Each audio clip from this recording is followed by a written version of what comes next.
I've had a lot of arguments over the years, but I can't think of a single argument that actually helped me with my real goals in life. The subject of why we argue with people is deep and probably better suited for another video. But a simple explanation of why we argue is because we hold strong convictions and we want other people to share our convictions. So we argue with them. But arguing requires making up or losing the relationship.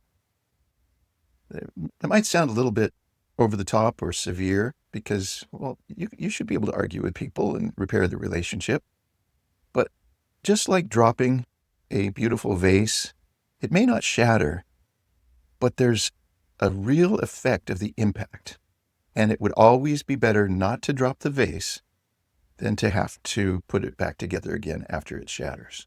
So even if it doesn't appear that the argument has caused any damage, every time we argue, we are pushing the limits with regard to our relationships. A little bit of clarity came to me when somebody explained that at the end of life, people don't regret not winning more arguments. What they regret is losing more relationships. So there's a kind of a balance.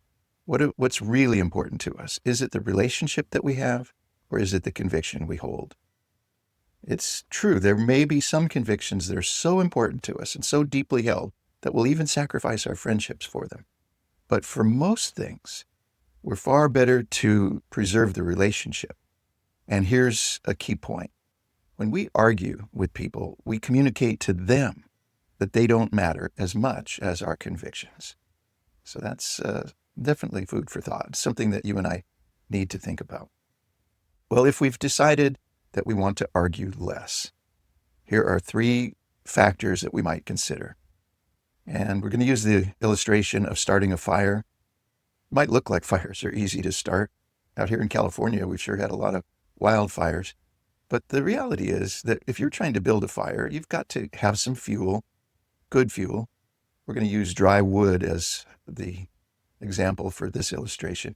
And it probably is helpful to have some kindling, because just holding a match to a log doesn't always start a fire. So kindling is another element in combustion. And then finally, we need a spark. And once we have all those things in place, then we can have conflagration.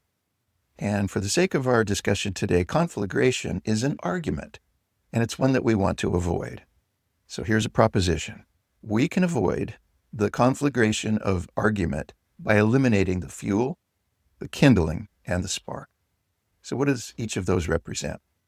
Well, dry wood, which makes for a really good fire, happens by keeping the wood over a period of time.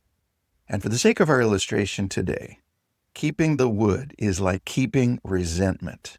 You've stockpiled resentment toward another person, and it's just waiting there for that spark, for the kindling to catch and the spark to ignite.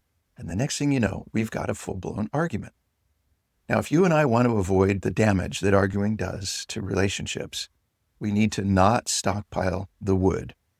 Don't keep a supply of wood. Don't let it become aged and dry and ready for combustion. Now, in a practical way, how do you and I do that?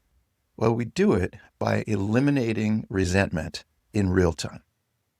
That's not always easy to do. I mean, people do mean things to us, or we're the victims of injustice, and resentment is a very natural reaction to that. But if we keep that resentment around, it's like keeping the wood and aging it, just waiting for that fire. What's the best policy? It's to take out the wood, get rid of it, throw it off the cliff. Don't keep it around waiting for it to catch fire. And we do that with our relationships by cleaning out resentment on a daily basis, just letting go of it. Something that will help us is to remember that letting go of resentment is not the same as condoning something wrong that happened to us. We're not giving our blessing to what somebody did to us. We're just simply refusing to keep the wood around. Develop the habit of letting go of resentment as quickly as we possibly can.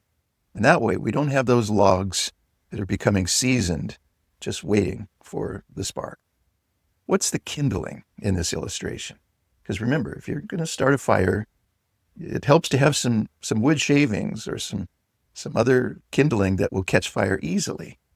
Well, in our relationships, the kindling is the irritations that we have, the idiosyncrasies of people that just bother us. Maybe we don't like the way they comb their hair, or we don't like the expressions they use in speech. We might not like their choices with regard to dress and grooming. If we allow those irritations to continue, we're just putting kindling ready to start the fire.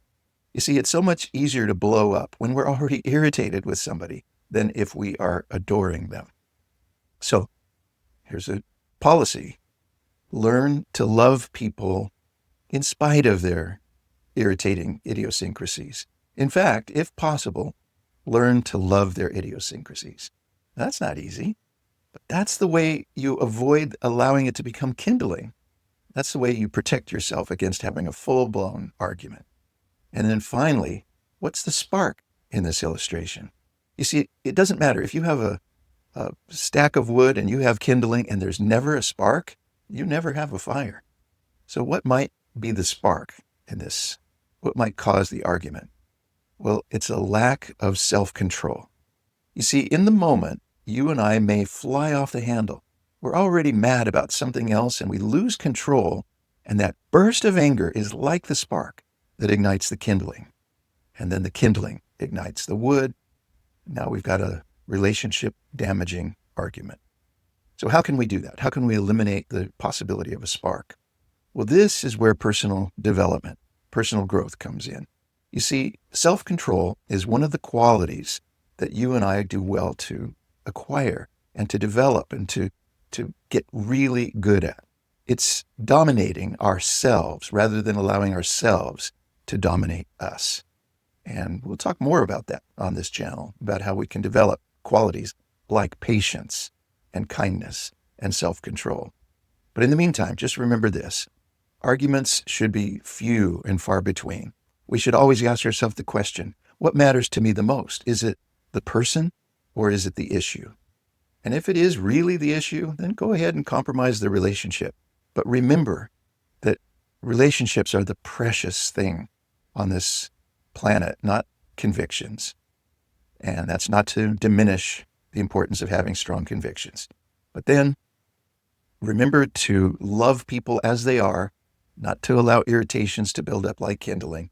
And then finally, gain self-mastery, gain the ability to hold your tongue in check, to not fly off the handle and ignite the conflagration that could ruin your relationship.